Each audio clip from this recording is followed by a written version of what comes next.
Hi, this is Savannah, And this is Brian from the Dorky Diva Show, and you're listening to Star Wars. the best place for below average Star Wars. In a world where people need 80s and 90s movie reviews, two regular Geordies combine forces to bring you the Brother to Brother 80s and 90s movie review podcast. Check them out on Twitter, YouTube, and all decent podcast vendors.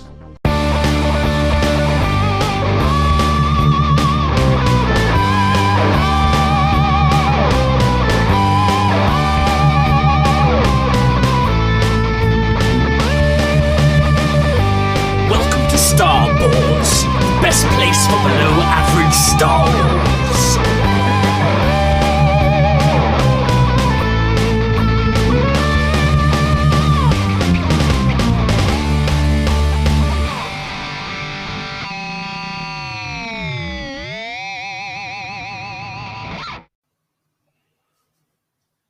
Hello there, and welcome to the Star Wars Show, the best place for below average Star Wars. I am the Geordie Jedi Pete. I'm Jason Hondo Ling. And I'm Kat Rees-Yelka. And we are back for one final time to talk about the Book of Boba Fett. We are reviewing the Season 1 finale, Chapter 7, In the Name of Honor, which was directed by Robert Rodriguez and written by Jon Favreau. Kat, let's go straight to you. Overall, just sum up your thoughts on this episode, please. I was blown away. I was nervous. I had my heart in my mouth. I got really tense. I panicked for the characters. I panicked with the characters. It was literally a roller coaster. I think that's the best way to sum it up. I think it was a roller coaster, dips and dives, corkscrews, very fast paced. There's a lot going on in this episode, which ran for nearly an hour. I was trying to piece it all together earlier, and I was a bit like struggling to think of which bits fit in where because like so much stuff was going on, which is really cool. Jason, what was your overall thoughts on the episode? Absolutely brilliant. I think they brought it to an end in such a way that it really did it justice. And I think all the naysayers, well, what can you say? They certainly delivered. And I think if you now go back and watch the Book of Boba Fett in its entirety, I think you'll see that it's basically a film. And yeah, no, it was brilliant. It probably was a little bit harder to follow than The Mandalorian because of the fact that the episodes, although they were all separate, they all ran with the one story, and that's why I say it felt more like a film than a TV series. But yeah, it definitely didn't disappoint. Let's dive into the episode and just review it. I think, the episode opens up sort of in the aftermath of the previous episode where, we are at Garsa Fripp's sanctuary. It's in ruins. Looks like everybody who was in there was dead. There was none of the characters who were in there were here, injured or coming talking to Boba hurt. The place had been emptied out and it was desolate. And Boba sort of saying we need to get back to the Jabba's palace, or his palace now, take the high ground, sort of cover our backs. And the mods are like, no, we need to be with the people of Mos Espa. We need to be seen to be with them, and we need to be with them in spirit and in person. And that's the only way that people are going to feel like we're here to defend them. This Boba listens to and makes a decision, yes, we'll stay. And it sort of leads to the different parts of Boba's faction splitting up. Kat, do you want to fill us in on sort of which way the different parts of Boba's team go to defend Mos Espa? Knowing that he doesn't have the numbers to take the Pikes head on, Boba and Fennec decide to split their forces to try and outsmart the Pikes. So Kursatan takes the municipal quarter, which is run by the Trandoshans. The Gamorrean guards look after the Claytonian quarter, which makes up the spaceport, and finally the mods take the Aquilish working quarter. So that immediately sets up a very important part of the story. The strategy is quite interesting because Boba is splitting up his people. Whether that was the wisest move, it could be debated. He was working with what he had, and that's why they end up splitting, and it certainly adds to the tension of this entire episode. You wouldn't have had that if you hadn't split the gang up. Yeah, and I think it goes back to what the mods were saying to Boba. We have to be seen by the people of Mos Espa for them to believe that we will defend them. So I think, if we get our faces on the streets, people will see us. People will know we're here. We're not hiding. But I think the strategy behind it, I think you're right, it is a bit... I mean, the fact that Chris Stanton, it goes to the Trandoshan area where, we've seen him rip the Trandoshan's arm off and they weren't happy with him. So you put him in an area where the Trandoshans probably aren't going to be quite happy because they'll remember what he did a few episodes ago. The fact that the mods go to the workers' quarters, when we met them in the first 2 episodes, they were robbing water from the workers' quarters. So do the workers actually like them? Do they not? Who knows? So yeah, it's sort of, it does add a little bit fuel to the fire in these areas with the strategy, but I totally get it. It's about getting faces seen by the people of Mos Espa so that the people of Mos Espa don't feel alone or left to their own devices, left to defend themselves. It's, we're here. Yes, a big accident happened, big incident with the bombing, but no, we're still here to help you. But yeah, as soon as I saw Chris Stanton near the Trandoshans, I was like, oh no, this is going to end badly. Was my first thought as soon as I seen that. Jason, what were your thoughts on sort of the splitting up of the gangs into the different areas of Mos Espa? Yeah, it was. I think it was the fatal flaw. But in the long run, there was it's a bit like any sort of war and battle. There's difficult choices to be made at all times, and I think that was the ultimate decision that he had to make. Obviously, what was eventually going to happen, it shows that one thing on Tatooine is you never get a peace treaty with anyone, and anyone can be turned at any point. So the ultimate betrayal was going to happen sooner or later. But it's like you say, yeah. Sending, I'm going to say Santos off to the Trandoshans was a big error, because they were always going to attack him, and likewise, the Gamorrean guards. I felt very sad when I saw their eventual demise. But all in all, again, it's where the story had to go. It was the natural evolution.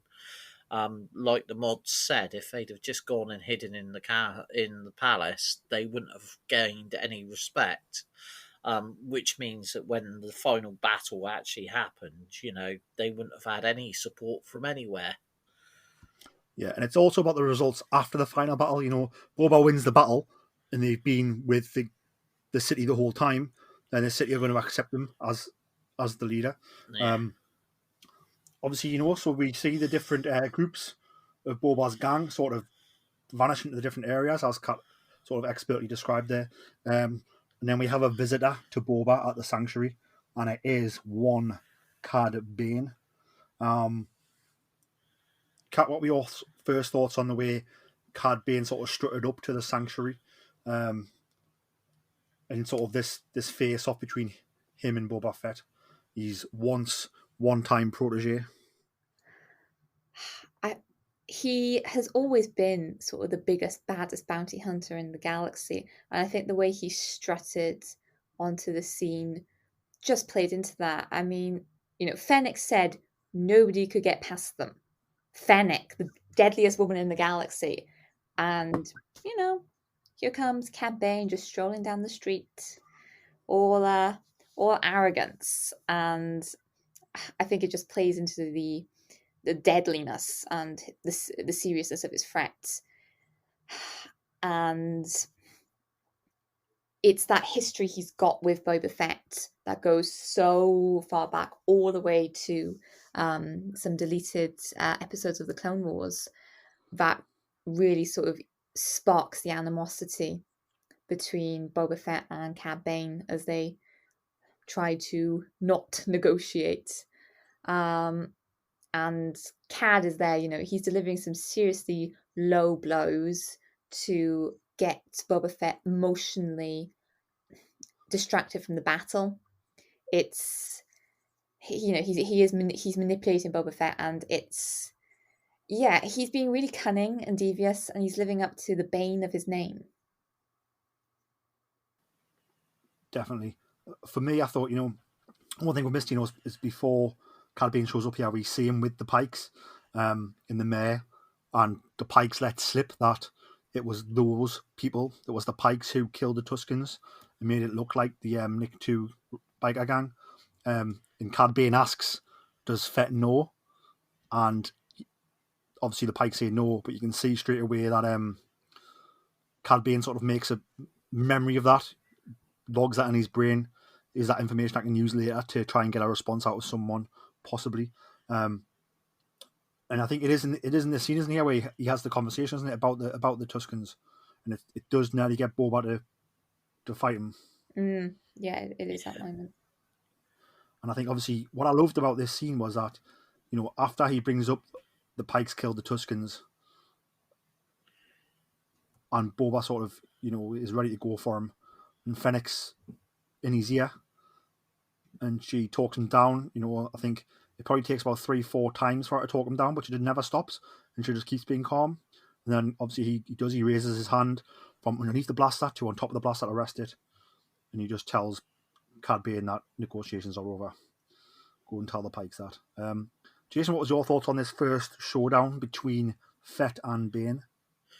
It was, I think it was a great way of sort of whetting our appetite, because it's simmering that sooner or later these two greats are just going to have that battle that we've all been waiting for. And like you say, the meeting beforehand, like you, as soon as they mentioned that the Tuscans had been, I sort of suspected that it was the Pikes in the first place and not the Nicto Riders. So when that was confirmed, I thought, Cad Bane's knows something that no one else does at the moment. So yeah, I thought it was going to be, and then it just showed, they're the expert, because obviously Cad Bane, to all intents and purposes, is the older and wiser, and he's seen a bit more than Boba, and he knows what buttons to press, and and obviously he's more devious than Boba. And that shone through with the character. I have to admit, I wasn't sure how I was going to find the character of Cad Bane coming into the series.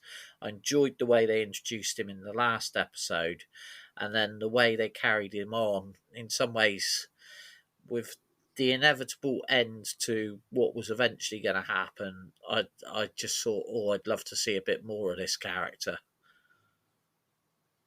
Well, we'll get to that when that Yeah. happens. But I think the fact that I always thought that the Nicto Riders maybe did it on behalf of the Pikes, but I always thought the Pikes were sort of behind it. But we then actually found out that the Nicto Riders were actually set up for this one. Which I think also dives into Boba Fett. He is a killer, and he's trying to do some good things, but he has just went and wiped out the Nicto biker gang. And they were bad people, so no one's going to miss them. But they hadn't actually. He killed them for something they hadn't actually done. If that makes sense. Which again just sort of makes you look at the sort of nature of Boba's character and is he a good guy or is he a bad guy? And that sort of difficult question. Moving on from this, we see an X-wing landing in Mos Eisley. Kat, what were your first thoughts when the X-wing came into sight? When the X-wing came into sight, I must admit I was a little bit nervous because I thought that Luke was going to be in the X-wing, and immediately I didn't want that, because if Luke arrives with his lightsaber, it takes any of the threat of the battle and victory away from Boba Fett. It would immediately put it onto Luke. So when little Grogu's head pops out of the cockpit, I was sort of relieved and super happy that he'd chosen the Mando all at the same time. And I loved Pelly's reaction to him and R2, and she's just like, "Oh, give me the baby to cuddle." It's so sweet. Although I do think that Luke sending Grogu off alone completely, apart from R2, was a little bit harsh. Maybe you got to remember this is R2D2, who's like saved the galaxy loads of times. He's a hero of the Clone Wars. He's a hero of the Rebellion. Think about the amount of times R2D2 has gotten the heroes out of trouble. He's probably the most trusted character in Star Wars history. That is a fair point. That is a fair point. And we have seen him pilot an X-Wing by himself before in, I think it was Star Wars issue 27, when he went to save 3PO from the Empire. And what it reminded me of most was he goes with Yoda when Yoda first goes to Dagobah, so he's used to going on adventures with Yoda's species. Yeah, that it was sort of it's all come around in a full circle with from Yoda to a baby of Yoda's species. Yeah. I think obviously I was expecting Luke. Obviously we didn't get Luke. I think that made sense, and maybe something's happened. Maybe Luke's gone somewhere else. Maybe something's going on there. I also love the way that Pelimoto assumed it was a New Republic officer coming to question him about something, and was straight away on the defensive until she's seen it was Grogu in the cockpit there. I don't know about the rest of you, but Pelimoto almost reminds me of the Han Solo character that we had in A New Hope, with the wheeling and the dealing, and she's a lot more. There's more to her, and I think we've seen that in each episode that she's appeared in, and she is such a great character. And like you say, when that landed and you saw her reaction, it was like straight away, hide everything. I've not done anything wrong, honest. Which again, it was the sort of thing, with Han Solo with his smuggling, where he had the compartments and everything. So it just takes us back to the Tatooine that we know from A New Hope. Yep. Here's one question. Sort of, we know what Tatooine is, and in this series they talk about trying to make Tatooine better, but Tatooine is the dirty, horrible part of the galaxy, which is also really intriguing and cool. So, like, to clean it up would mean Tatooine losing its charm. What's your thoughts on that, Kat? I think you can definitely clean up parts of Tatooine. I think some parts of Tatooine can definitely go on like the straight and narrow, but you'll never get rid of that sort of lovable scoundrel and rogue underbelly. I mean, just look at Coruscant and like level 313 and things. You can have a beautiful looking city, but it's always going to be the that rogue element underneath. And yeah, I mean, Tatooine is just famous for its scum and villainy, so it's part of the character of that planet. So I don't think anybody wants to clean it up too much, because I think everybody benefits a little bit from the wheeling and dealing that goes on. Definitely. And you've got to look at it as well. It's a dust ball of a planet. The only way you can really survive on that planet is by wheeling and dealing, because the natural resources are hard to get to. Maybe, but I think, like we hear Boba here, I think he agrees in this episode to sort of stop spice altogether. But it's like, and Fennec's like, well, that's like the money of the planet right now. So I think it's a bit, and there's a bit at the end which we'll get to about like what Boba's actual going to do with the planet. I think next up we sort of see we finally see the other crime families turn on Boba and Boba's gangs. Kat, do you want to talk us through sort of how tense this starts off with sort of the communications coming through to Boba, and then he sort of hears it firsthand from his crew? Well, I mean, you can't have a good gangster plot without some betrayals, which I don't think they come as a huge surprise because the Gotchas were shady to start off with.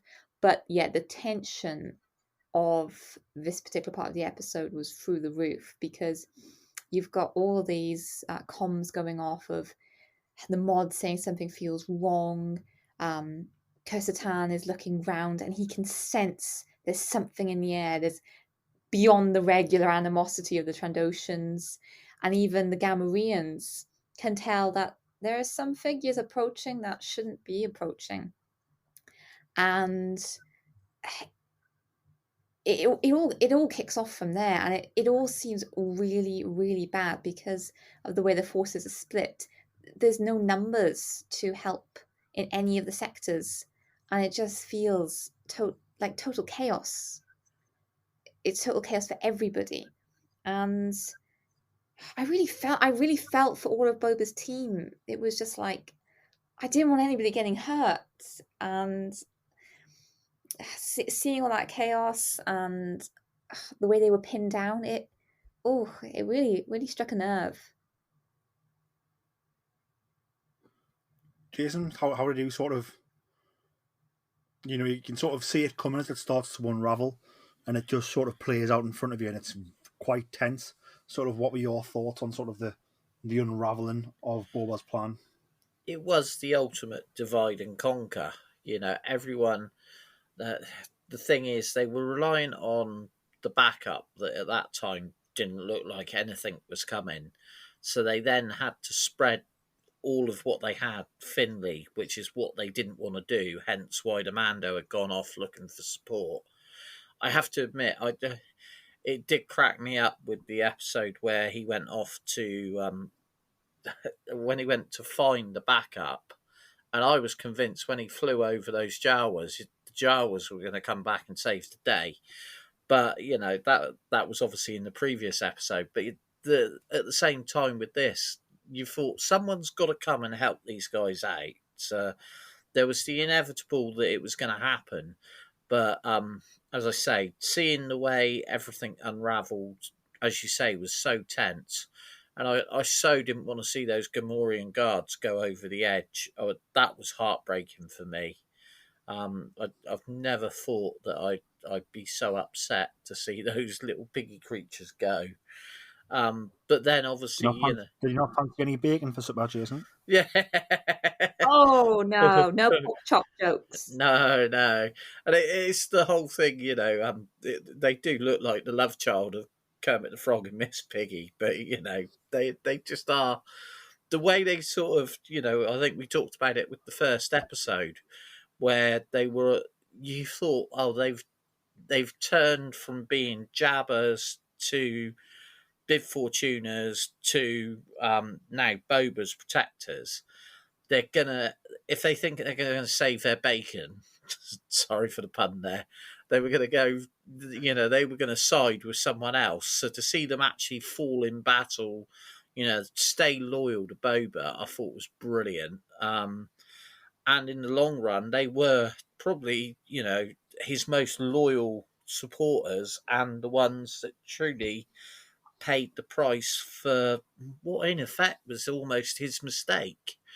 But then, yeah, it's like obviously it started to look pretty frightening for the mods, and also, I thought Santos was a goner when all of those Trandoshans were on top of him.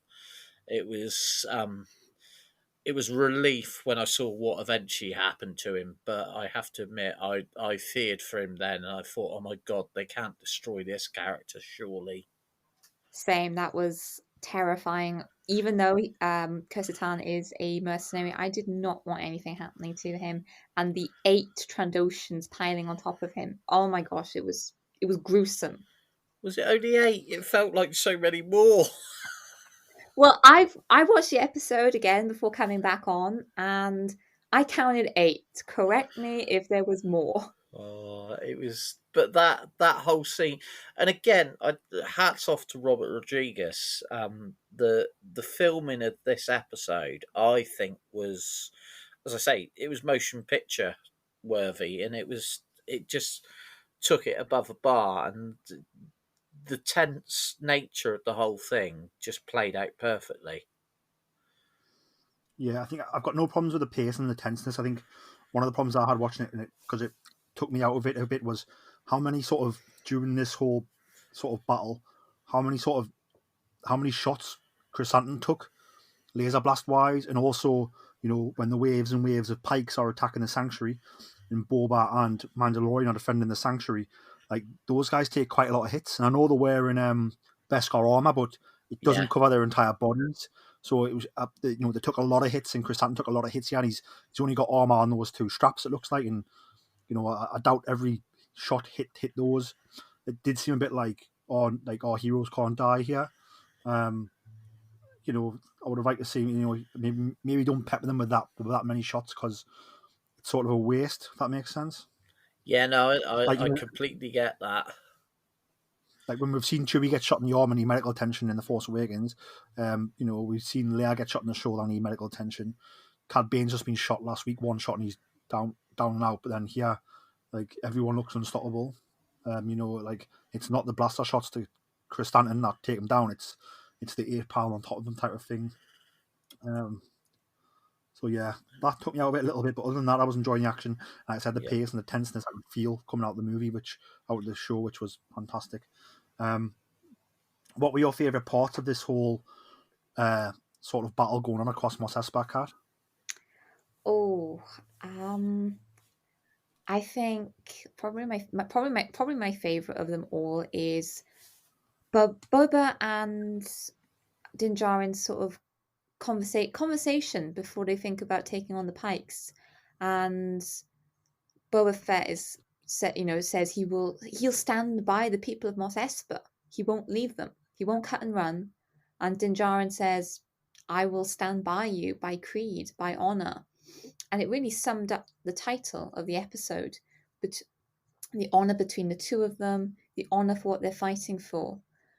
And actually, the Major Domo really surprised me, because he was so annoying in those first few episodes. I didn't like him one bit, but he kind of comes to the rescue at the most unexpected moments.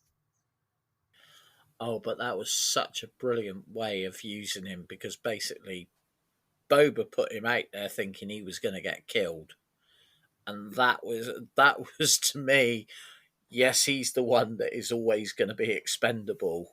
And I have to admit, I loved that, and I loved the way he went out with so much arrogance that he hadn't read what was written on the pad. And then when he started to read it and you saw the realization of this isn't going to go well, it was brilliant. It was a brilliant sort of humorous break from all the tension that we've been having. Yeah. And it did feel a lot like The Godfather Part 2, because he says, the deal is nothing. You can see he's very nervous to say that. Did you think that Boba Fett's writing, I mean, where's he been getting poetry lessons from? Because the arid sands of Tatooine will flourish flowered fields with the bodies of the dead. I like the alliteration. Maybe it was Lama Stu who told him that on Camino. Maybe. I mean, to be fair, I think it's probably Tusken Raiders taught him Tusken poetry. Yeah, yeah. That I'd would go make along sense. with that. Because it's quite brutal, and they're quite brutal, but they're also quite elegant. So it's like brutal and elegant, just like the Tuskens are.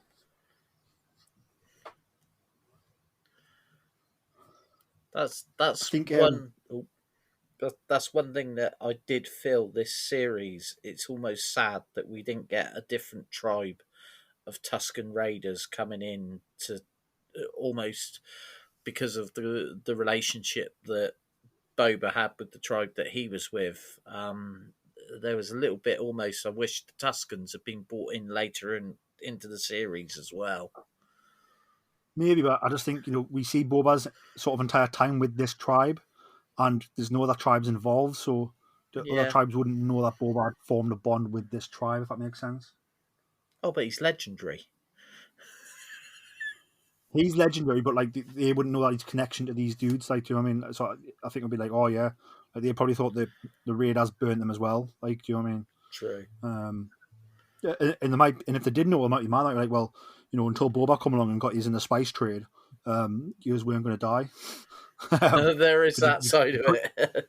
you could sort of say it's Boba's fault for sort of he's trying to do a good thing, but like if they don't get involved and if they don't kill the train and then tell them they're on protection money for the spice, then they probably don't get killed. You know what I mean?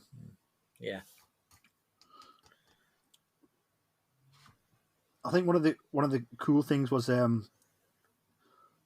Major Domo. I thought he was trying to sort of make the best of his situation here, where he was like, I'll go out because he tried to help earlier on and Boba shut him up, and then he tries to help Pian. Boba, give me a tablet. Obviously, the Major Domo makes a mistake. He doesn't read what Boba's wrote, but also Boba and Mandalorian come out just in time to save him, so like they don't sort of leave him to the slaughter. It's like bait, but it's also they go out there and protect him as well. Yeah, true. So I wonder if we'll get more Major Domo working as Boba Fett's Major Domo in the future. He's kind of grown on me. He's sort of got this endearing quality, which has surprised me. And I would also like to see what Pelly and he get up to. I good old Tails. I think that's going to be his nickname from now on. One of the things I got sort of a flirty vibe from Pelly when she was talking to him. Yeah, because she says nice head tails, and then she calls him pretty face, and it's like, Pelly, I thought you just came out of a relationship with a Jawa. Now you're after a Twi'lek. Maybe they don't discriminate. Gotta Well, try everything I once, mean, I suppose. Twi'leks are a lot less furry, so there is that. Definitely. We see sort of the heroes start to do well in the battle. Fennec Shan saves the mods, and then we see the Scorpion droids come, which I think are straight out of sort of Trade Federation type designs, very prequel era. What were your first thoughts, Kat, when these Scorpion droids, which were sort of pretty big, pretty intimidating droids, were coming into sight? My first thought actually was about concept art, which didn't really have any time and place, but they're actually based on unused concept art by Doug Chang for Attack of the Clones. So it's great to see that reused here. Then my second thought was like they're really pumped up droidekas, especially once then they activate their shields. And then my final thought was, oh no, this is really bad. Those shields are going to be a big problem. Definitely. I think what I like about them was, they were clearly prequel era designs. Obviously, they do date back to Doug Chan concept art for Attack of the Clones, which wasn't used. For me, canon-wise, maybe these were part of the Trade Federation's arsenal that we just didn't see in action, and the Pikes have bought some on the black market. We've got some prequel era droids here, Clone War era droids. What I like about them is that they are sort of like the droidekas or the destroyer droids, like pumped up on steroids. They're huge and super powered, but they're also slower, so they're like they can't spin round. They're not quick. So like they've got to take a while to turn to shoot. So although they're quite deadly, they're quite like clunky and slow, which gives our heroes a chance to sort of work on them. One of the things, though, during this entire battle scene against the Scorpion droids, I was just like, Clone Wars comes straight to mind. I was like, why aren't we rolling thermal detonators under the shields? It didn't seem that anything physical could pass through, though. Like if the droids didn't want to, because like even when like Santo pushes against the force field, even he can't seem to get through. So I'm not quite sure what kind of force field that was. But so Santo has his chucks on, his electric chucks.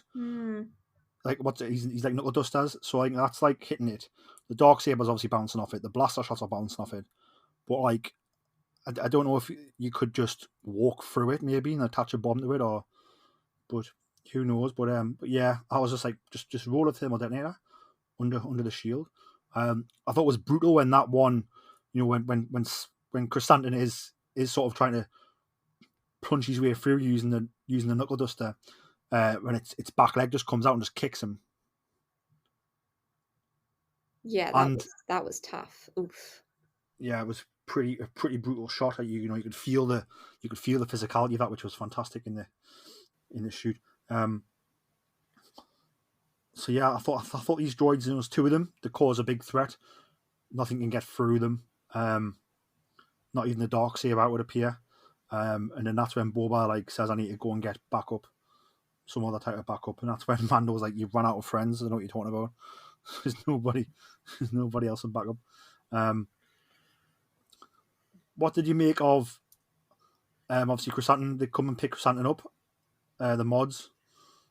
And I don't know if you've seen it on social media, but they sort of pick him up, and then some pikes around the corner, and then one of the mods does like a twist for no reason to then shoot one of them. It's I quite thought it was really funny. funny. What was your thoughts on that, Jason? I'll be honest, I hadn't noticed that bit. Obviously I saw them sort of try and straight away you saw the sort of weight of this Wookiee that they were trying to carry away from the battle scene. It was, to me, it showed, it was nice to see the teamwork, and again, they're all in it together. But yeah, I hadn't noticed that particular bit. I think it's like, I find it quite funny that people like so like when if you slow down and watch it, yeah, it looks a bit out of place. Like, why would you do that? But like, it's also a big hairy Wookiee that was picked up off the floor, Yeah, and it's a big robot with a laser shield. But I do sort of get it a bit. But it also reminds me of if anyone's ever seen like one of my favorite films, Butch Cassidy and the Sundance Kid. There's a bit in that movie where they're asking Sundance to hit the target, and he's not allowed to move. And won't let him move. He's like, I need to move to be able to shoot properly. He's the fastest gun in the West, most accurate gun in the West, but he's not very good when he can't move. So, the fact that, this character sort of does a spin and then gets his kill shot off, sort of reminded me a bit of Sundance from Butch Cassidy and the Sundance Kid. So I didn't really have too much of a problem with it. Although I have had fun on social media. I've been sharing pictures of the bit where Jar Jar goes out the door and he goes the wrong way and like does a spin round. So I shared that one, and of course also try spinning. That's a good trick. It is a good trick. Save Anakin, and it destroyed the Trade Federation. So yeah. always a good trick is spinning. So I just take it as a bit of fun.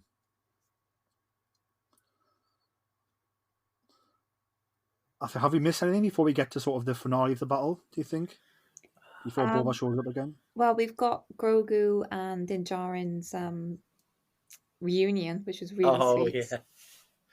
Yeah. Yes, and this had prequel vibes with the droid that was pulling the cart is straight from the prequels. The droid that's pulling Anakin and Padme through Mos Espa during Attack of the Clones. Kat, do you want to talk us through the scene, how it starts, and the sort of feelings you had? So Din Djarin is distracting one of these big scorpion droids by annoying it and then running as fast as he can. And whilst he's running through the streets of Mos Espa, and there's explosions going off, and there's fire, and there's screaming, Peli Motto turns up in a droid rickshaw, calm as a cucumber, and she's like, Mando, there you are. I've got a surprise for you. And she pulls out of a blanket Grogu. And I love this moment because the first thing Grogu does is he uses his newfound force powers to give Mando a hug. And we all have a lovely little moment, even though there's war and paging in the streets of Mos Espa. It's just Din Djarin cuddling the baby Yoda. And it's just, it's so sweet. I mean, Din Djarin gets all the points for best single dad in Star Wars. Because he immediately checks that Grogu's wearing his armor. He immediately reassures the kid. He tells him to keep his head down, and he's just a great Star Wars dad in that moment. Loved every little bit of their interaction, and it felt to me that Din Djarin is finally actually starting to understand Grogu, because their interaction felt much more two-way in the speaking, rather than sort of him speaking to Grogu. Jason, what were your thoughts on this whole sequence? It was pretty awesome, the street scene, as well as sort of being emotional as well. It was because if I remember rightly, admittedly I didn't manage to watch it again today. I've watched it twice already, but I thought the first reaction was that Mando told Pele Motto to turn and run, and it was the way the droid sort of turned around and sped off frantically when she suddenly realised why. But the reunion, like you say, it was the reunion that everyone had been waiting for. And, you just knew that sooner or later these two characters were going to come back together. And yeah, it just having Pele Motto completely oblivious to what was going on to begin with, even though, it was pretty clear she was coming into a complete war zone. It just showed the way the character, when she's got to do something, she's got to do something. Definitely. And then obviously, this leads us to Boba arriving to save the day.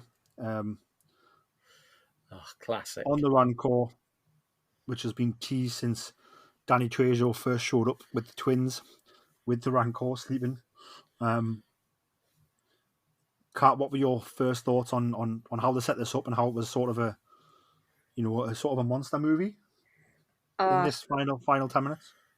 Oh, my geeky heart was so happy because the way the Rancor is introduced is just through stomping and roaring, and it gave me complete Jurassic Park vibes of the T-Rex breaking out of its enclosure.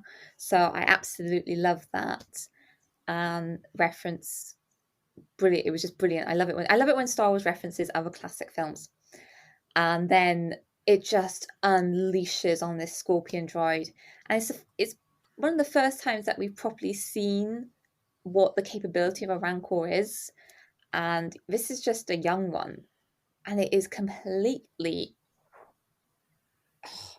it's just ravages that droid to pieces. It doesn't stop, and it just rips and destroys, and it's clearly keeping it in a cage does not show what a Rancor can truly do, because a wild Rancor let on a rampage is a very dangerous thing indeed. I No, did. Go on, Jason. I did feel though at times you could see that this was a young Rancor. So there was points where you thought, oh, actually, this Rancor could have bit off more than it could chew. Which I thought just again sort of showed the trust and the relationship that Boba Fett had already built up with this creature. So that to me really, really did sort of shine throughout the whole sequence. And there were a few times in there that I thought this Rancor might not survive this, and I thought, I hope they don't do that, but there's a possibility. That had me thinking the opposite of Boba. So there's a bit in here where I think it takes a laser shot to the shoulder, and then it's like its metal chest plate armor gets like blasted apart. And I was like, if this beast dies here, Boba sort of brought this to the fight that he started for like no reason other than to battle and die. So I was a bit like, it's not really that armored up. These Scorpion droids are, heavy metal, big industrial pieces of the Trade Federation war machine. And you brought this baby Rancor, junior Rancor, that's not even fully armored, like to the battles, and like you're gonna sacrifice him here. So it made me think a bit opposite of him, a bit like, well, I was like, not really thinking about other people here. He's just thinking, last chance saloon, throw all the dice. If that makes sense. Well, yeah. I loved the sequence, though, and I loved how I thought the visual effects and how the Rancor looked was absolutely fantastic. And the sound design here was absolutely wonderful. I thought the Rancor looked perfect. I loved how you see him climb over the buildings before he comes into shot. Obviously, before, as Kat said, you could just hear him sort of banging and clawing and roaring. But then you see sort of his claws come over the walls, and he comes across. But yeah, again, I do like how they showed that vulnerable side of the Rancor. Obviously, it is a junior one, and it wasn't just it caused a lot of damage. Don't get us wrong, but it also, like I said, it was a part of me. I was the same. I was like, the Rancor might die here. So again, sort of that feeling of dread and suspense was there, which was good.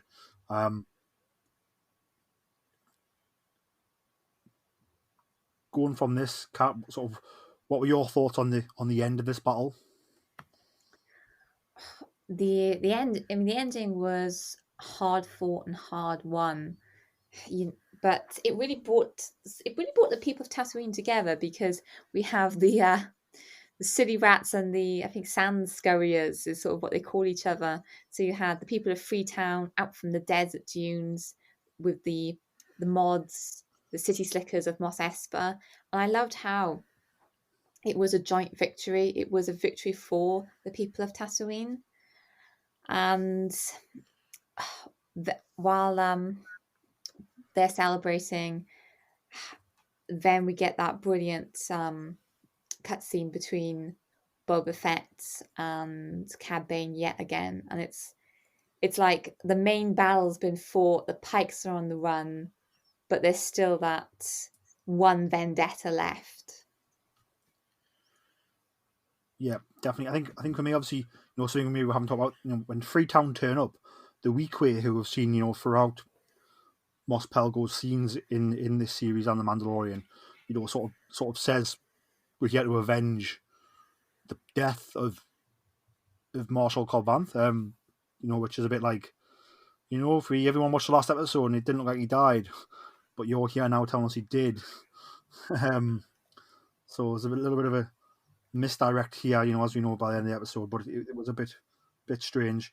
But yeah, it was good to see them come together and work together. The sort of the people of Tatooine, of all different crews and sizes and creeds, coming together to sort of fight these Pikes, the crime syndicate. Obviously, we do get the Boba Fett and the Cad Bane face off. So sort of Cad Bane versus Boba 2 from this episode. Obviously, the first one was just a war of words, and Cad Bane couldn't goad Boba into fighting him. But now here we are, and the fight's going to go down. Jason, what were your thoughts on this duel? It was classic in that obviously you've got two characters from the Clone Wars that they're top of their game. They are the two main bounty hunters. We know Cad Bane obviously had a hand in educating Boba Fett. So this is really, again, the teacher and the student are facing off now. It's almost Obi-Wan and Anakin all over again. And there's that point where you think Cad Bane's got this, and then the way it switches, and obviously Boba then goes for the gaffy stick, and that to me showed the perfect that Boba had transitioned from being the bounty hunter to a true warrior that he'd been in the ways that he'd been taught by the Tuscans. And I think that's what a lot of people now need to realise is that this story, the Book of Boba Fett, is more about Boba transitioning from a bounty hunter to a warrior, which, I know everyone's like, oh, he's always been this hard ass. But then when you look at the story of Boba Fett, he started off as a young, basically a youngster who lost his father. He was mourning the death of his father. He was left on his own, so he got in with this crowd of bounty hunters. So he knew no better. It was his way of surviving. It, in the end, got him stuck in a Sarlacc pit, and then when he came out, he got rescued by the Tusken Raiders, and they've sort of brought about this growth in the character. So I think hats off that we've seen this, and the way that he finally finished Cad Bane, it was just, and it wasn't in. You'd have expected Cad Bane to go in a blast of blaster fire, not with a gaffy stick to the chest. I mean, I think Cad Bane is the fastest gun out of both of them. I think Cad Bane knows that, and I think Boba knows that. I think this is a bit where the student becomes the master. So, Cad Bane probably doesn't know what Boba's learned from the Tuscans. So he's learned that style of fighting and how to use a Gaddafi stick. So that's going to come as a shock because Cad Bane doesn't know that.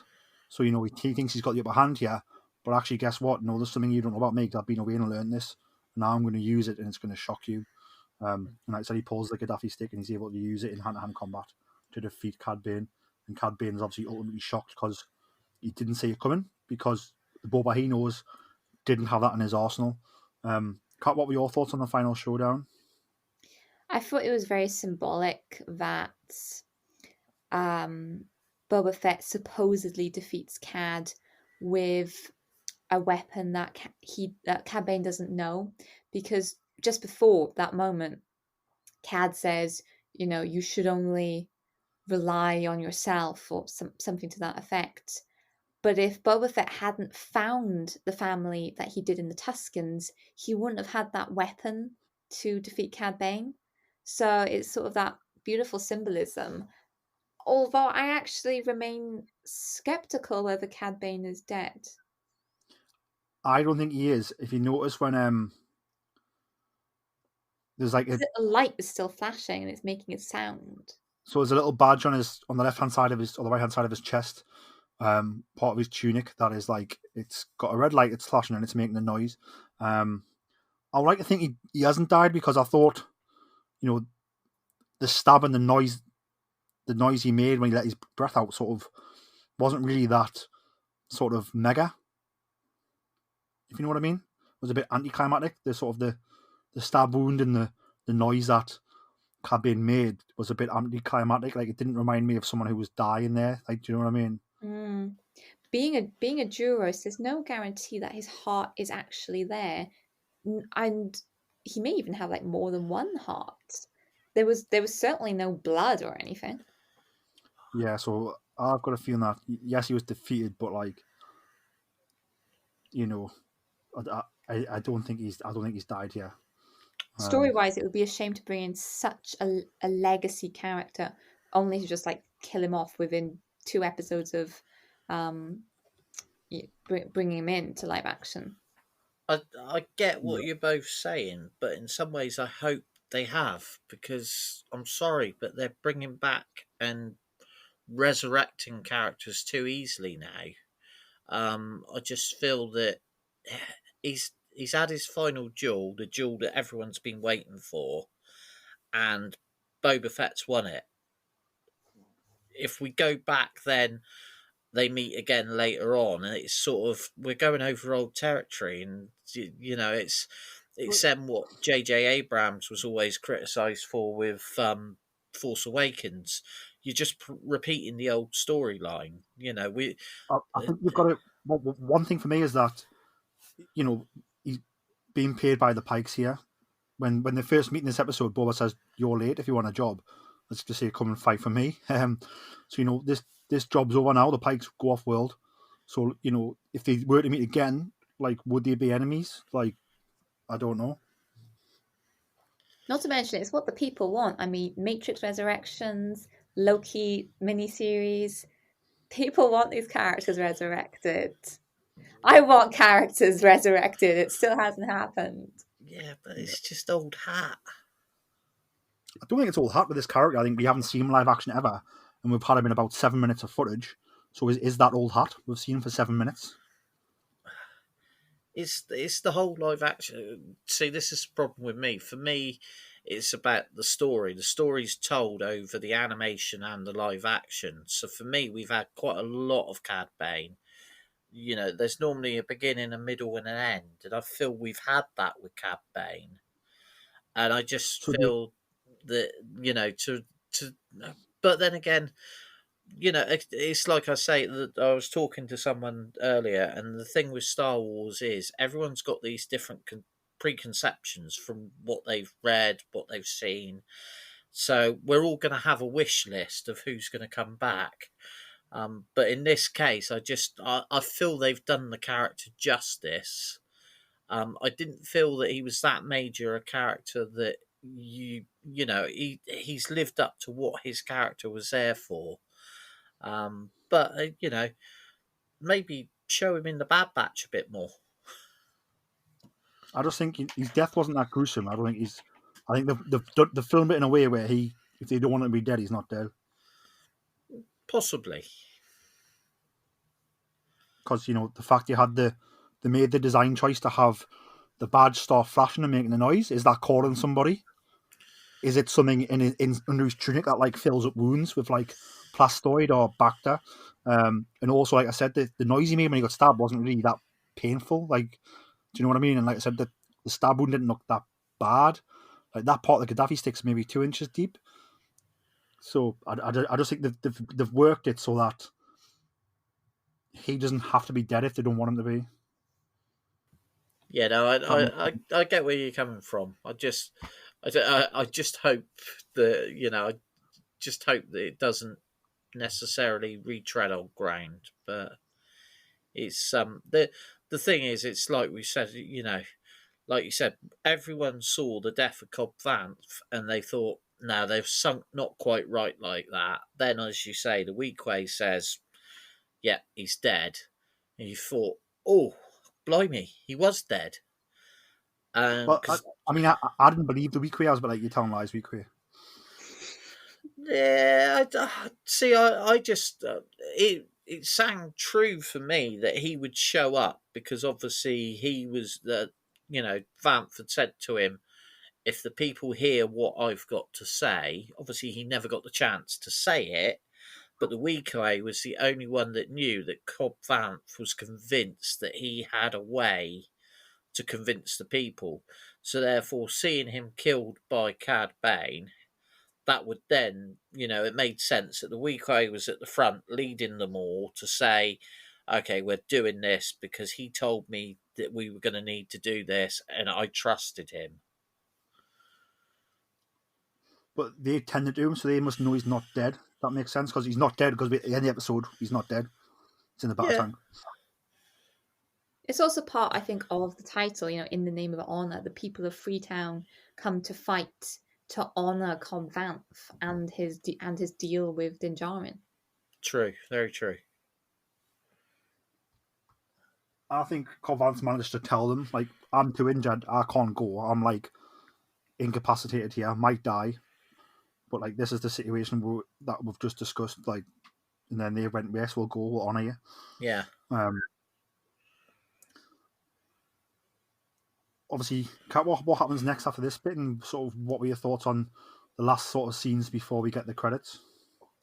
I just so then all sort of seems well and good, but then the Rancor, after being scared by Cad Bane and his fire, the Rancor's gone on a bit of a rampage. It's scared. It's been shot. It's had flames thrown in its face. I mean, it's got every right to be stressing out, and it kind of does this Godzilla / King Kong thing. It trashes quite a bit of Mos Espa, then climbs up the highest tower and is roaring. I loved how Din was like, stop shooting it, and he's like, you're just making it worse. He just wants to calm down the animal. And then I kind of actually expected what was going to happen because Grogu then uses the Force to calm the Rancor and actually send the Rancor to sleep, which is a bit similar to what he did to the Mudhorn in season 1 of The Mandalorian. But it's also very similar to what Ezra Bridger did in Rebels. He was always connecting to the animals and getting them to calm down. Definitely. I think this was a wonderful scene where not only do you see, I love how sort of Grogu was trying to do what the Mandalorian's trying to do, but obviously the Mandalorian doesn't have the skill set, but they've got the same strategy. You need to calm the beast down. So they are sort of best buds, father son, partners, brothers, and right here, Mando tries to do something, can't do it. So then Grogu steps up to do the same thing, but just with a different strategy, and is able to calm the beast down. And I love how sort of he's quite tired, so he just goes and snuggles into him and goes to sleep. Oh, like the sweetest moment ever. You just got this tiny little baby having no fear of curling up with this massive Rancor. Oh.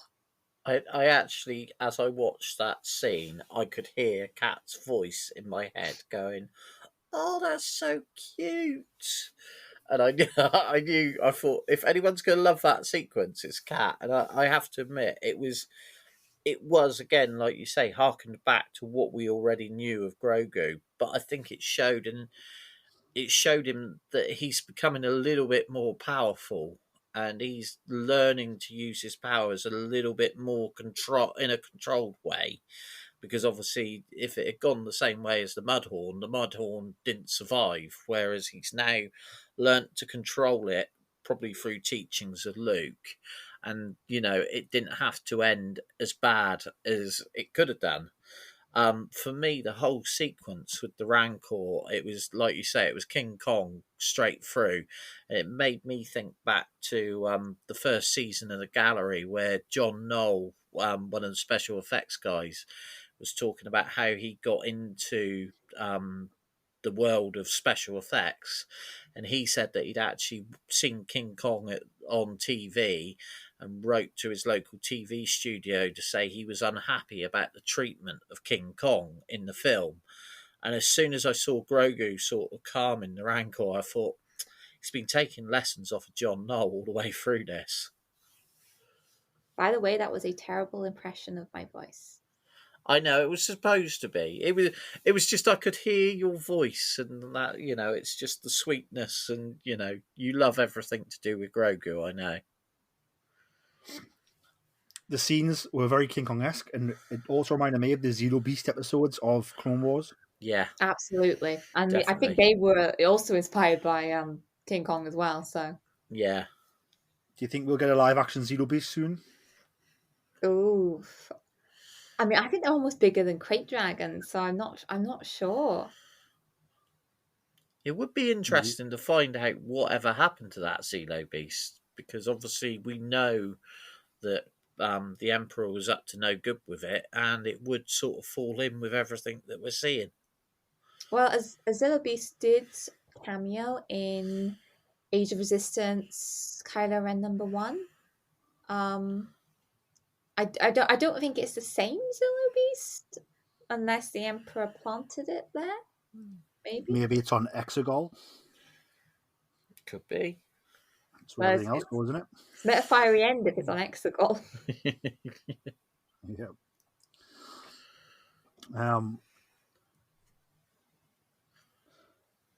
What did you guys make of sort of our final scene with the Mandalorian?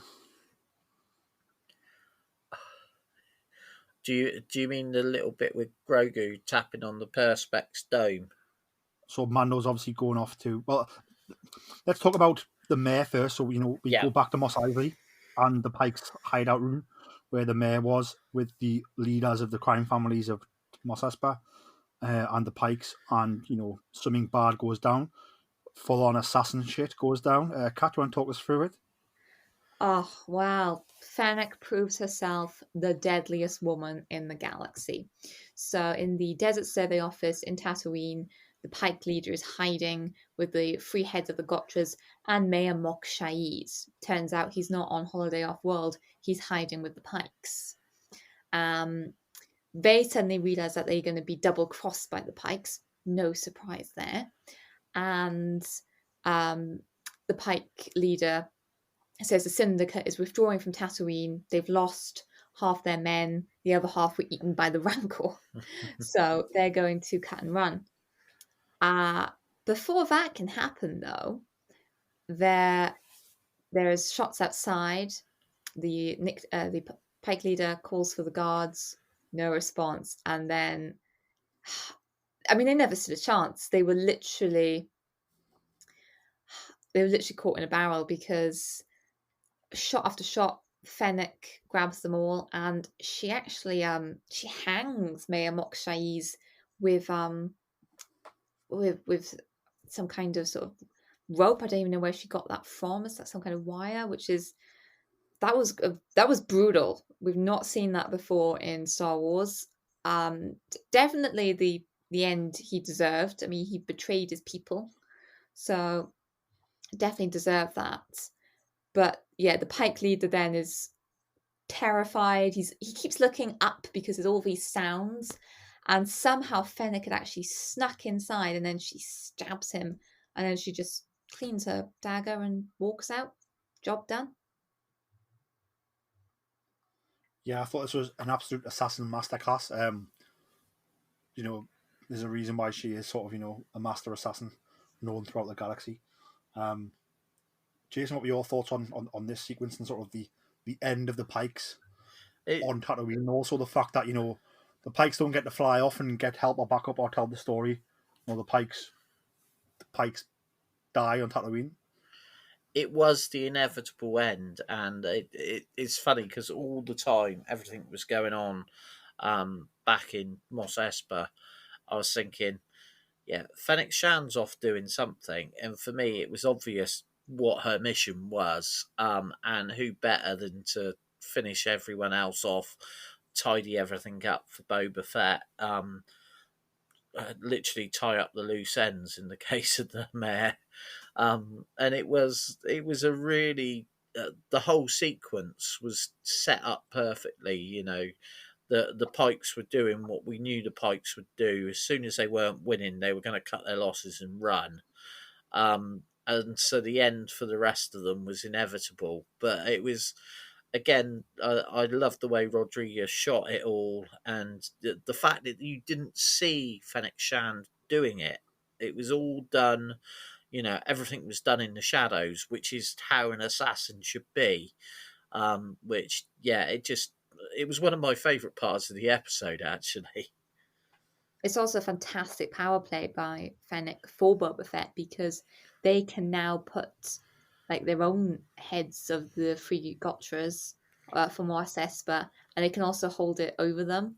Anybody tries to betray Boba Fett again, all Fennec has to do is remind them of what happened in the Desert Survey Office in Mos Eisley. Exactly. Yeah, perfect. Definitely. And then we get the sort of the Mando flying off of Tatooine in his N1 Naboo starfighter with Grogu. Do you want to talk us through this one, Jason? Yeah, it's funny because I was talking to someone when this episode aired, and I said as soon as I saw that glass dome, I thought, yeah, there's the perfect place for Grogu. Obviously, the issue I have with the Starfighter now is Mando still hasn't got a home, and I've just got images of if he catches any bounty, he's just going to literally tie them to the wings. I don't know if you've ever seen The Mummy Returns, but I think that's the film where there's a scene there with one of the characters. They're flying a biplane.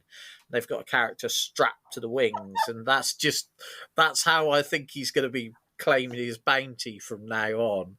But I know exactly what you're talking about. Yeah. Oh. Yeah. So it's just, but yeah, that whole sequence and the whole little tap tap, no, tap tap. And as a parent, we've all been there. The kids tapping you on the shoulder, Dad, no, Dad, no. And in the end, you're going to give in. And it was just the look on Grogu's face when he finally hit that button and off they went. And it was just, yeah, it's the perfect lead in to The Mandalorian season 3.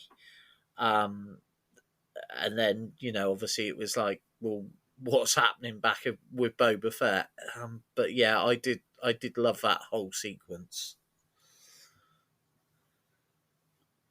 Kat, what was your thoughts on it?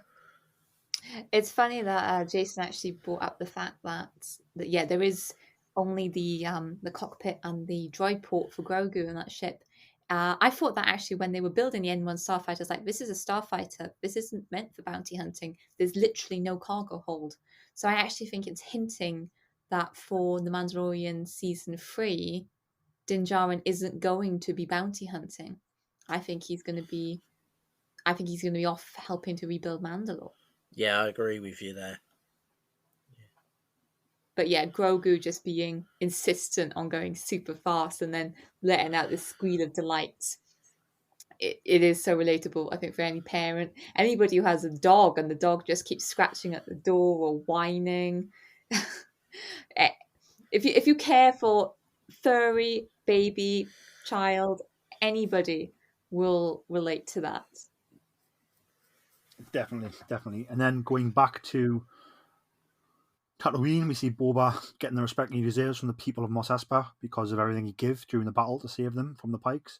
But we also see him and Fennec sort of saying, is this life actually for us? Maybe not, it's boring. And then you also see them meet up with Chris Stanton and with the mods in eating the Milarun fruit. And there's a bit of a joke about Chris Stanton not wanting to share the fruit. And then we sort of go to credits. What were your thoughts on this? Do you think Book of Boba Fett 2 will be Boba Fett standing down and not being a leader anymore because it's too boring? Uh, I'm I'm torn, and I similar to what I've said. I feel like the story's almost done, but at the same time, like you say, yeah, is Boba Fett gonna be? You can't see him retiring peacefully to his palace because that's just not the sort of character that he is. And I have to admit, it'd be interesting to see where they go if they do a second season. Obviously, the little teaser at the end, is that a teaser for a second season of Book of Boba Fett? Are we going to get something else? Is it obviously just telling us that a certain character is not dead? Um, it's left it open, and I was almost I sat there waiting at the end credits for something to come up to tell us whether there was going to be whether it was going to say the Mandalorian will return, or whether it was going to say Book of Boba Fett, but nothing came up, and I was like, oh, they're testing the water here. They've certainly left it open, but at the same time they've finished it off. But like you say, I can't see him settling down in a palace and just being an overlord. It just isn't his style.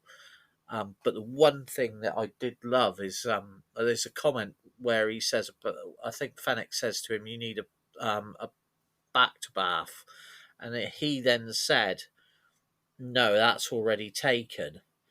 And I thought, And first of all, I thought it was going to be Black Kazakhstan, and then he didn't. He appeared, so I thought, well, it's not him. Who else could it be? And at that point, I have to admit, I did suspect it was going to be Cobb Vanth. So yeah, it was. But it's interesting. It'll be interesting to see where they go. Whether we are going to get a second season. Um, I thought we might have had an announcement, but there's so much going on in the Star Wars universe, they might not be ready to make that decision yet. Well, I mean, I don't think they're going to announce it straight away because they've announced something that day. You know, Yeah, they announced after the show was done, they announced Kenobi coming. That's the next big show, and I want all eyes on that. I think what I got to remember about this show, and something that some people didn't like, was that this show was very much in the same universe as The Mandalorian, and we got continuations of that storyline in this show. So we don't necessarily need Book of Boba Fett 2 to continue Boba's story. That could tie into an episode of The Mandalorian, an episode of Rangers of the New Republic, an episode of Ahsoka. It can sort of all tie into this ongoing story that they've got going. definitely. In sort of a very Marvel way, where Iron Man 2, for example, is more about setting up, Black Widow and Nick Fury, and Captain America 3 is very much an Avengers movie, not Captain America. That type of thing that works in modern day storytelling. Yeah. Kat, what were your thoughts on the fact that Cobb Vanth is not dead and he is getting treated in Boba's Bacta tank? Not just being treated, but also being modded. Something tells me this is actually going to be really important, because when Boba Fett is receiving the respect of the people, he sort of says to Fennec, "Oh, this part of the life isn't for me," and Fennec very poignantly says, "If not you, then who?" And if there's one person who could lead Tatooine in a just and rightful manner, it would be Cobb Vanth, because he's a man of the people. He stepped up to lead Freetown and protect Freetown. He was the one who took on Boba Fett's armor to do it.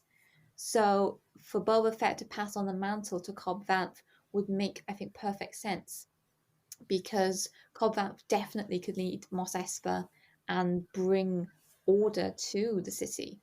So him being in the Bacta tank is definitely important.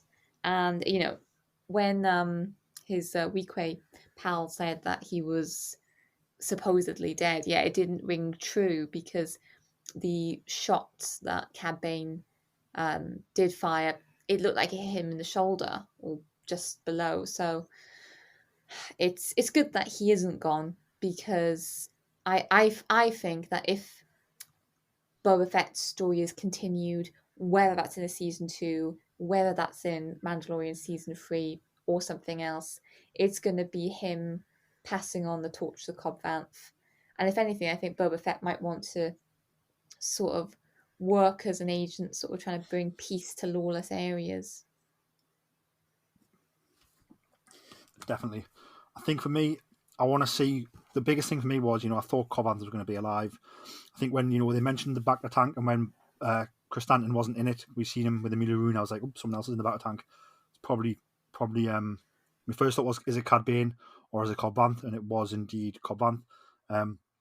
For me, the fact that the modder was there says a lot. Like, what's he going to put on him? He's not there to heal him, because the Bacta heals you. Boba didn't need a modder.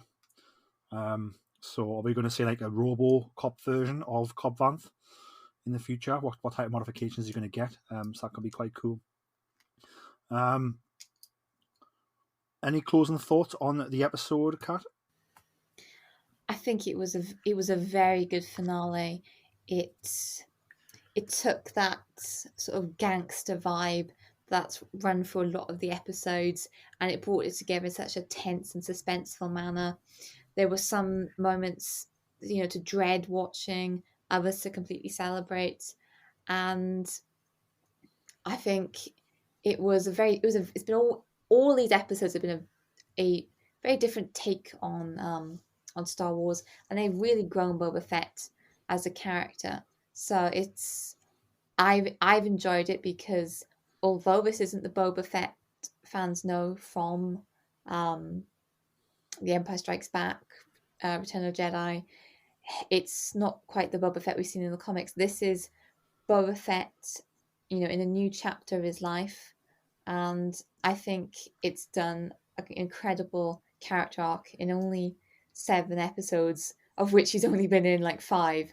So it's been amazing just from start to finish.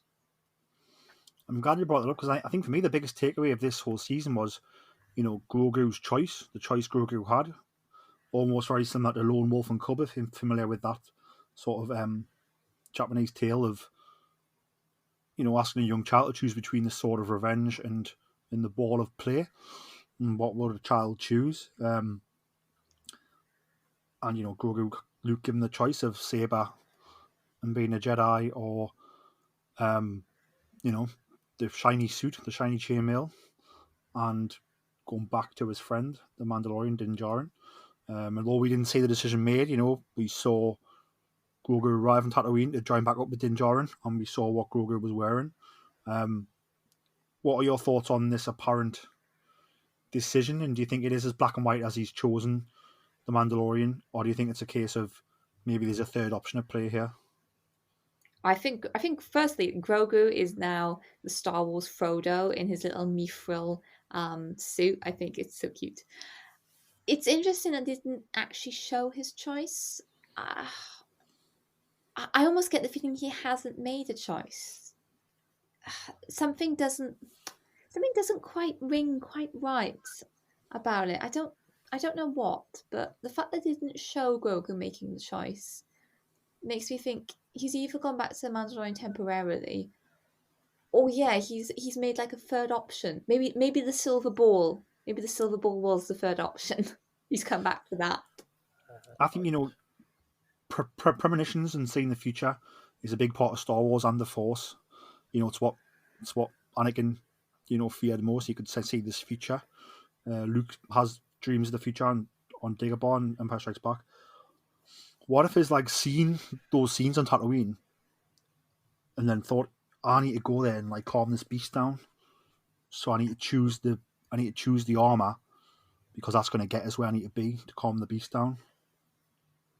So it wasn't like I'm choosing it. I'm not choosing it because Luke said choose between this and that. I'm choosing it because it gets me from A to B, where I can then help calm this beast down and help save Din Djarin, Boba Fett, people who helped save me, and also all the people of Mos Espa as well. Or maybe actually, maybe Grogu had like a premonition. He was dreaming, and he actually like ran off to R2 and sort of woke R2 up, and then flew off in the X-wing. Maybe he's actually sort of run off from Luke. Very possible, because again, we don't see Luke, so. And we all know R2, if Grogu could talk to him and told him the situation, R2 would definitely take him, I'd imagine. Definitely, because R2, I think, understands that the Mandalorian is as important to Grogu as Luke is to R2. Definitely. Jason, any thoughts on Grogu's choice? I'm probably going to be hated for this, but I think he's clearly made his choice. I think it also answers a lot of questions that a lot of people say, why wasn't Grogu with Luke when when the temple fell and all this? And, I think Grogu, yeah, obviously Yoda was the master Jedi, and this creature's clearly strong with the Force, but because he's strong with the Force and because Yoda was a Master Jedi doesn't mean that he's going to be a Master Jedi. And I feel he's made his decision. For me, the fact that he's wearing the shirt is symbolic of that was his decision. And I think the one thing we know from Luke's character is I don't think there would have been a third option. I think that would have, although obviously Luke pretty much took the third option because he went off to his friends and then went back to his training, which we know he did. But I just get the feeling that in the case of Grogu and with the sort of, Ahsoka was clearly felt that he wasn't going to be suitable to be trained. I just think, Grogu is a Jedi, has had a line drawn underneath it, and his path is with the Mandalorian. That doesn't mean he can't be a Jedi, though. I mean, he could learn the ways of the Force through holocrons, books later on down the line. He's going to live for another 600 years, you know what I mean? Definitely, and it could be that we see then, obviously, after Luke's gone, then maybe Grogu could be the future of the Jedi. But I think for the time leading up to the rise of Skywalker, I think we would see that Grogu would very much be in the light of the Mandalorian rather than in the Jedi way, because obviously, we know Luke became disillusioned with the Jedi. So I do think that at this point of the story, the Jedi side of it is drawn a line under for Grogu. It would be interesting.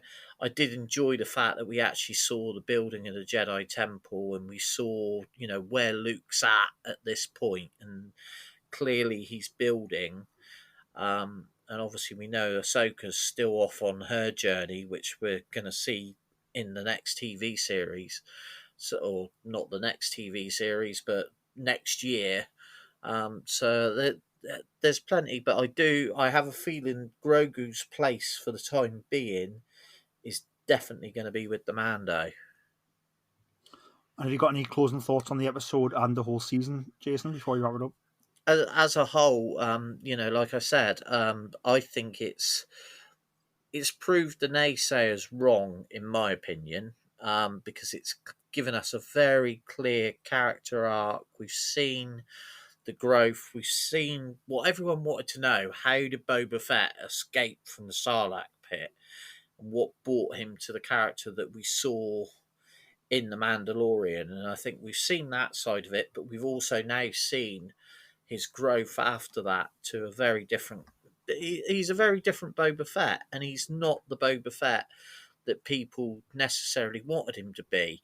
But I think if you take that into the context of this story, I think it's been a beautifully crafted story, and the finale just brought it all in. You couldn't have wanted more action and adventure, and more happening in the final episode. I'm just glad that they did give it an hour-long episode to give it the justice that it deserved. And Kat, have you got any closing thoughts on the entire season? I think the way they actually just finished it by putting Boba Fett's name into the title song was just the perfect way to wrap it all up. it's gone from, the title has gone just from being this chant to being, Boba Fett's name chanted by the people of Mos Espa, by the people he saved, and by the fans. Definitely. I think for me, I loved the way it told the story of not just Boba Fett, but of this group of people who we met in The Mandalorian who are trying to make their way in the galaxy post Return of the Jedi, which is what this adventure is all about. It's about Fennec, it's about Boba, it's about Mandalorian, it's about Grogu. It's about Perimotto, who we've met. It's about Ahsoka, who we've met on the way. It's about Luke Skywalker, who we've met on the way. We didn't see them this season, but I'm sure we'll see them in Mando season 3. But it's about, it's about. The name's completely escaped me. It's about Bo-Katan. It's about Mandalore, which was mentioned a little bit in one of the episodes, and we're building towards that more as we go on. So I'm really excited to see what's next. Which, obviously this episode aired, and then they announced Kenobi on the evening, which is obviously part of a different time frame, different story group type of thing. But obviously the next show in this storytelling arc is going to be Mandalorian season 3, and then past that is going to be Ahsoka series, which I think is going to start filming in April. Apparently they've announced today. So I'm excited to see all these characters come back. Whether they come back in a big way or a small way remains to be seen, but I think I'll love it anyway. But yeah, I think we're going to see them intertwine them more, say, as Mando season 3 comes and as Ahsoka comes. And if they do end up doing the Rangers of the New Republic, I think it's all going to tie into sort of, again, this post Return of the Jedi story arc. So I'm really excited to see where that goes, and this sort of linear storytelling, which we're not really used to in Star Wars because we used to sort of backwards and forwards storytelling. But yeah, I think that wraps up. Unless anyone's got any closing thoughts on Book of Boba Fett.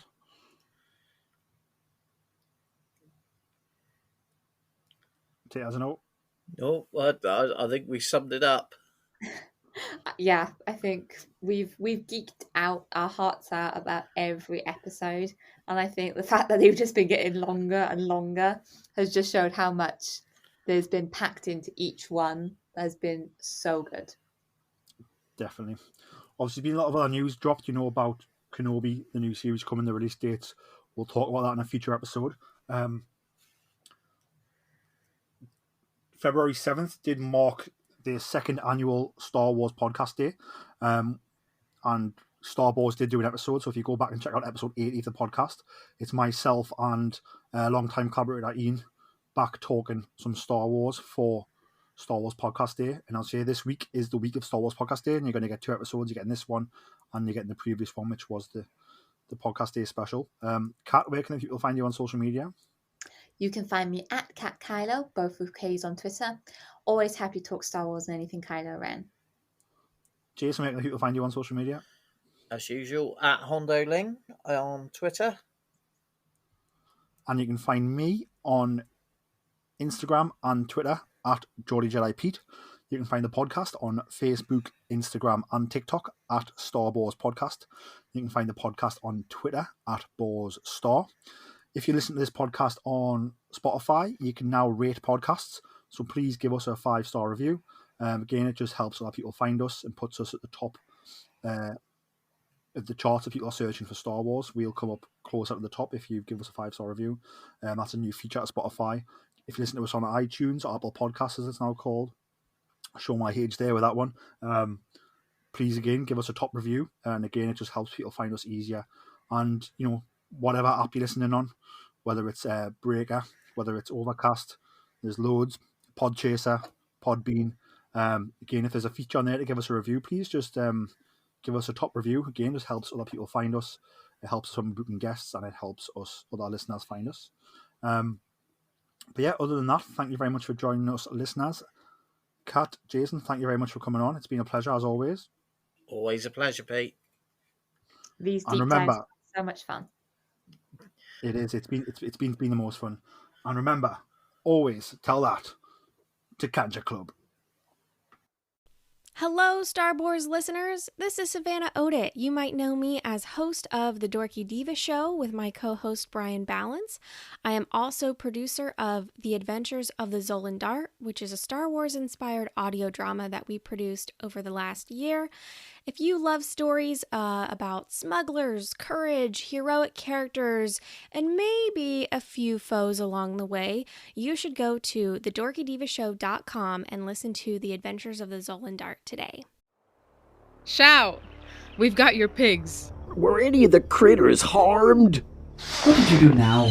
I didn't do anything. I just freaked out for no reason. It was nice doing business with you again. Maybe next time we could deliver something less temperamental. Now, what you call temperamental, I call fun. Hey, is there a place nearby where I can make some repairs?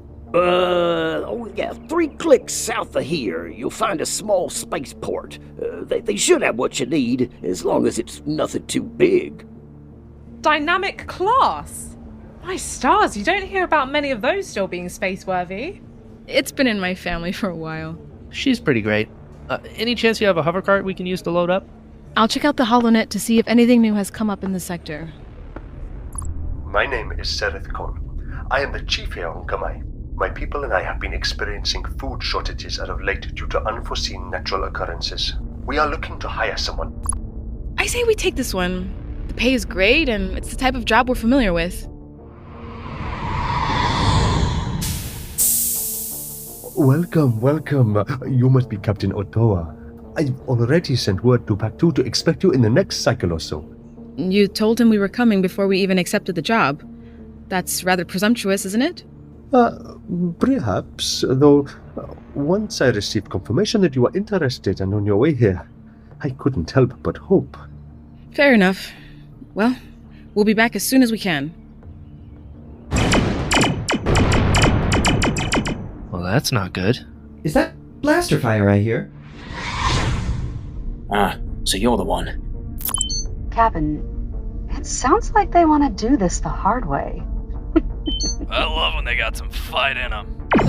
This is bad. This is bad. We're about to have a lot of company.